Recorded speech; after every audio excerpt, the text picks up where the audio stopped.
Hello, hello, hello. Again, sorry, not another really creative one, but I've been dealing with trying to get things set up in a new place, and one of the things that I ran into as a difficulty is ants started trying to get into the worm bin for Loki's worms, which is her food. That's my baby that you're fucking with right there. So anyway, I went and bought some. It was highly recommended by a few sources that I kind of can trust as to knowing their shit about this kind of stuff. Um, Went and bought some diatomaceous earth. We're gonna see how that works. For those of you who don't know, diatomaceous earth is a single-celled organism. I believe it's an algae based on the website that I was reading. Double check on that one. But I was using it to spread into the area that I'm keeping the worms. The idea is once everything's settled, I'll be able to set the worm bin in there, and then the ants won't be able to get in. And in the off chance that I have some escapes, theoretically, the escapes will also just kind of get covered in it and die.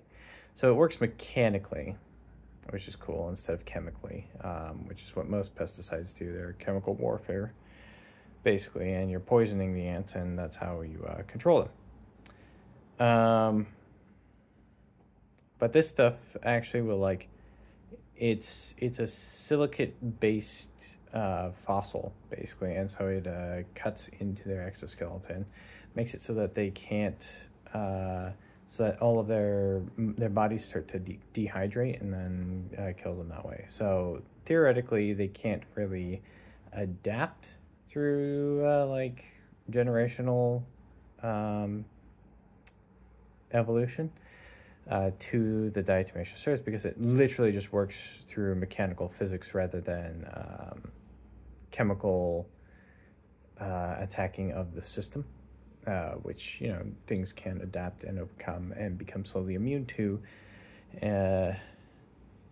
the poisons that you're using, which is why a lot of pesticides that we used to use don't get used anymore, because they just literally stopped working. So yeah, it's interesting. We'll see. Like I said, I'll probably give an update on its efficacy, like at the end of the week, see how that goes.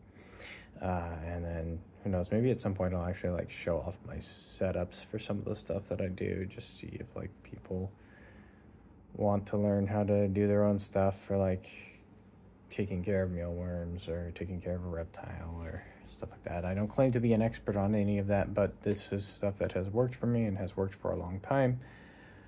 And in fact, one of the things I need to do is replace something on Loki's setup, because things are starting to break down. I've had her for 6 years now.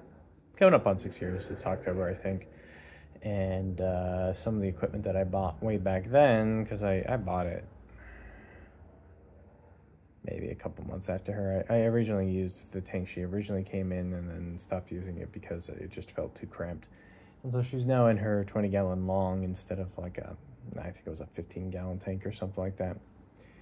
So yeah, maybe I'll show off some of that, and while I'm resetting some of the stuff, I'll be able to show it off a little bit more and be like, hey, yeah, so these are things to keep in mind. These are things to know. I did a lot of research before I picked her up and asked a lot of people who know things.